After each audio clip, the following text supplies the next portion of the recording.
सध्या रत्नागिरी जिल्हा हा राजकीयदृष्ट्या फार संवेदनशील जिल्हा झाला आहे आणि अशा परिस्थितीत आता पुन्हा एकदा दापोली नगरपंचायतीमध्ये एक भूकंप होणार आहे। त्याचं कारण असं की दापोली नगरपंचायतीतले 5 नगरसेवक उद्धव ठाकरे सेनेतून शिवसेनेत प्रवेश करणार आहेत, महसूल मंत्री योगेश दादा कदम यांच्या नेतृत्वाखाली। आणि आज ते अधिकृत कायदेशीर बाबी पूर्ण करण्यासाठी ह्याच विश्रामगृहामध्ये आलेले आहेत आणि ह्या विश्रामगृहामध्ये त्यांचं चर्चासत्र सुरू आहे।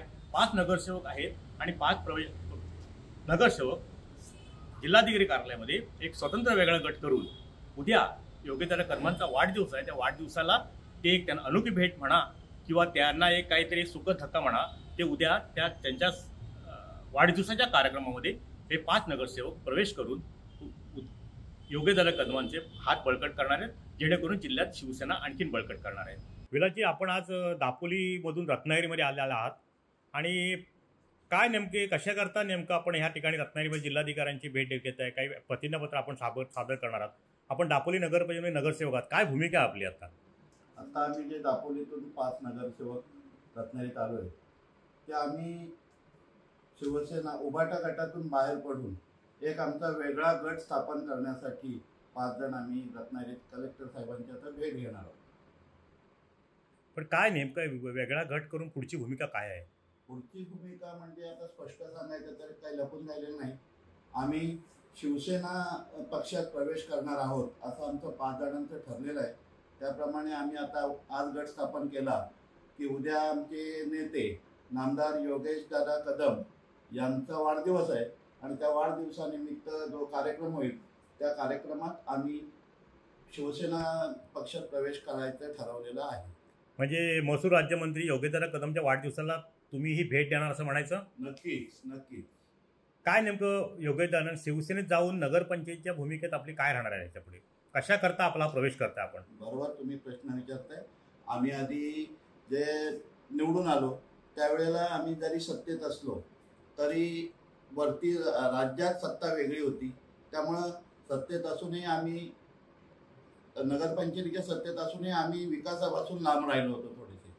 त्याच्यानंतर आम्ही त्यामुळं नंतर सरकारमध्ये बदल होईल असं आम्हाला सगळीकडून सांगितलं गेलं। म्हटलं दापोलीचं शहराचा विकास तर व्हायला पाहिजे, त्या दृष्टीने आम्ही विचार केला सगळ्यांनी आणि सगळ्यांनी विचार करण्यापेक्षा आम्हाला तसं सांगितल्यानंतर आम्ही पण म्हणालो चला सगळ्यांबरोबर आपणही जाऊया आणि थोडंसं आम्ही वेगळा विचार करून उभाटा पक्षात प्रवेश केला। पण ज्यावेळेला निवडणुकीचा निर्णय लागला त्यावेळेला निर्णय फार वेगळे लागले आणि परत आम्ही सत्तेत असूनही विकासापासून वंचित राहिल्यासारखं झालं।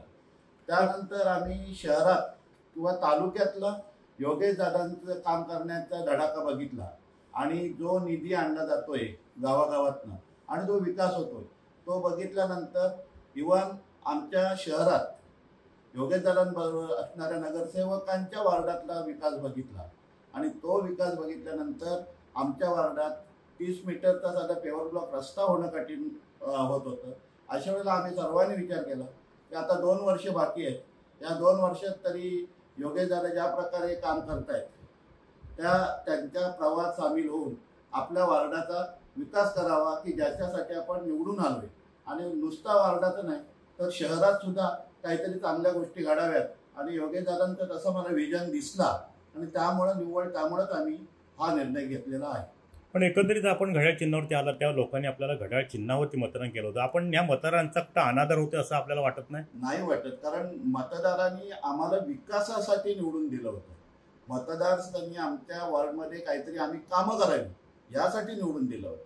नुसतं पक्ष बघून निवडून छोट्या छोट्या नगरपालिका म्हणजे नगरपंचायतीचे किंवा ग्रामपंचायतीचे इलेक्शन हे राजकारण किंवा पक्ष बघून होत नाही, ते आपल्या गावाचा विकास कोण करेल, वॉर्डाचा विकास कोण करेल हे बघून मतदान करतात। त्याप्रमाणे आमच्याकडून जर होत नसेल तर काय अर्थ नाही, म्हणून निवड आम्ही 2 वर्षानंतर का होईना हा विचार केलाय आणि दादांकडे प्रवेश केलाय आणि दादांकडे आम्ही एवढीच मागणी केली की जी कामं आमची अजूनपर्यंत राहिलेत ती आमची पूर्ण करावीत आणि दादांनी तसं आम्हाला आश्वासन दिलंय, तुम्ही फक्त सांगाल ती कामं आम्ही करू। टाइम डिले करता किशोर मोरे, रत्नागिरी। टाइम्स डिजिटलला लाईक करा, शेअर करा, सबस्क्राईब करा आणि बेल आयकॉन दाबायला विसरू नका। Times digital.